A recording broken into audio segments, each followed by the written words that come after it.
कुछ कहानियाँ कभी ख़त्म नहीं होती, हर मोड़ पे लगता है बस ये आखिरी पड़ाव है, मगर कहीं ना कहीं कोई नया सिरा जुड़ जाता है और नया किस्सा कहानी का हिस्सा बन जाता है। इन्हीं में से है सिटी न्यूज़ वन का परिक्रमा कार्यक्रम। सिटी न्यूज़ वन के परिक्रमा कार्यक्रम अंतर्गत आज हम आपको ले चलते हैं एक ऐसे राजवंश की ओर जिसका आदर्श वाक्य है मृगेंद्र प्रतिद्वंद तमम प्रेरक, और ऐसी धरोहर की ओर जिसका इतिहास बहुत ही रोचक है। हम बात कर रहे हैं रीवा के बाघेल राजवंश के धरोहर की, जिनके राज्य में बीरबल व तानसेन जैसे अकबर के नवरत्नों ने जन्म ले इतिहास गढ़ा है। वहीं इस राजवंश में नायाब चीज़ों का ऐतिहासिक भंडार भी है। इन्हीं में से रीवा राजवंश की तोपें। जी हाँ, रीवा के किला परिसर, पुलिस शस्त्रागार, 9वीं बटालियन सहित विभिन्न स्थलों में अब बड़ी खामोशी के साथ इतिहास का हिस्सा बन अपनी आन बान एवं शान के साथ खड़ी हैं रीवा राजघराने की दर्जनों तोपें, जो कभी युद्ध के समय दुश्मनों के छक्के छुड़ाने एवं आक्रमणकारियों को मुंह तोड़ जवाब देने वाली ये तोपें अब न गरजती, न बरसती और न ही खतरनाक गोले बरसाती हैं, जिनसे दुश्मनों के हौसले पस्त हों। रीवा के किले परिसर में रखी तोपों में एक तोप का इतिहास अत्यंत ही रोचक है।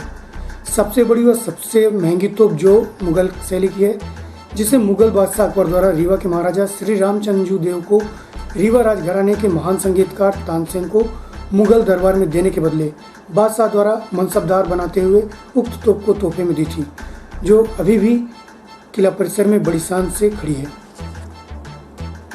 रीवा का 400 वर्ष पुराना बघेल साम्राज्य का वह किला, जहां महाराजा व्याघ्रदेव से लेकर वर्तमान महाराजा पुष्पराज सिंह तक 35 पीढ़ियों का शासन रहा। इस किले के परिसर में वह ऐतिहासिक तोपें जो रीवा किले की सुरक्षा में हमेशा सजग रहीं। लगभग 2 दर्जन तोपें रीवा राजघराने में रहीं, जिनमें से हमेशा यहाँ के बहादुर योद्धा अपने राज्य की रक्षा के लिए इन तोपों को उपयोग करते रहे। वैसे तो रीवा के राज्य द्वारा कोई बड़ी लड़ाई नहीं लड़ी गई, यहाँ एक बार ही युद्ध हुआ जब इनका उपयोग हुआ। इन तोपों के संबंध में रीवा राजघराने के महाराजा पुष्पराज सिंह ने बताया, लगभग रीवा राजघराने में 24 या 25 तोपें इस प्रकार की रही हैं, जिनमें छोटी और बड़ी दोनों तोपें सम्मिलित हैं। जो ये प्रमुख रूप से ये तोप जो दिख रही है आपको, ये अकबर बादशाह ने बांधवगढ़ के नरेश महाराजा रामचंद्र सिंह जूदेव को दी थी, जब उन्होंने तानसेन को अकबर को दिया। उस समय अकबर के कालीन में मुंसिफदारी सिस्टम चलती थी और उन्होंने राजा रामचंद्र सिंह जूदेव को मुंसिफदार बनाया और उसी के साथ साथ ये तोपें भी उनको दी। क्या इनका मतलब वो रहा, इतिहास रहा है, और यहाँ पे युद्ध के समय में क्या इनके उपयोग हुए हैं? युद्ध प्रमुख रूप से तो रीवा में कोई खास नहीं लड़े गए, नयकाही को छोड़ के, लेकिन इनका जो प्रमुख उपयोग रहा है वो बांधवगढ़ में रहा। और आज की तारीख में ये तोपें हमारे इस किले में लगभग ये 3 या 4 बड़ी तोपें हैं और लगभग 8 या 10 छोटी तोपें हैं। उसके अलावा यहाँ पर जो गुलाब क्लब है, जो पुलिस लाइंस हैं और जो शस्त्रागार है, वहाँ पर ये तोपें विद्यमान। रीवा राजघराने की इन तोपों में कुछ रोचक तथ्य भी हैं। रीवा के म्यूजियम में रखी कुछ छोटी तोपें भी हैं, जिनमें से कुछ का उपयोग लड़ाई के लिए किया जाता था व कुछ का समय या संदेश देने के लिए भी किया जाता था।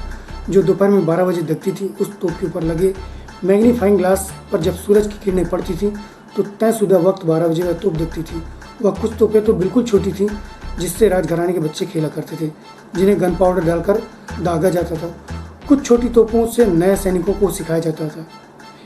इस संबंध में जानकारी देते हुए महाराजा मार्तंड सिंह ट्रस्ट की सीईओ अलका तिवारी ने बताया कि अभी जहां आप खड़े हैं वो रीवा किला है। रीवा किला अपने आप में 400 साल 500 साल पुराना किला है, इसलिए ये एक म्यूजियम है और इस म्यूजियम की देखभाल कर रहा है महाराजा मार्तंड सिंह जूदेव चैरिटेबल ट्रस्ट।